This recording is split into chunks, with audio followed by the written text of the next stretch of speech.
How to log out of FireKirin phishing online game. It's a very simple process and I'm going to guide you through how to do it. Let's get started.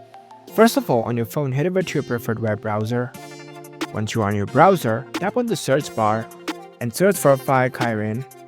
In the search results, you will see the FireKirin website with this link. So navigate to this website.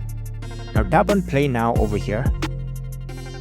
You'll be prompted to the website of FireKirin. You will see this welcome screen. Now you need to log into your account first. Enter your account name and your password and log into your account. After you are logged in, you will see this kind of interface. This is the gaming interface of FireKirin Phishing Online. Now in order to log out of your account, you need to head over to the settings first. At the top right corner, you can see the little settings icon. Tap on it. Once the settings menu appear, at the bottom, you can see the logout option. Tap on it. And there you go. You are simply logged out of your account successfully. So it's a very simple process to log out of your FireKirin Phishing Online game.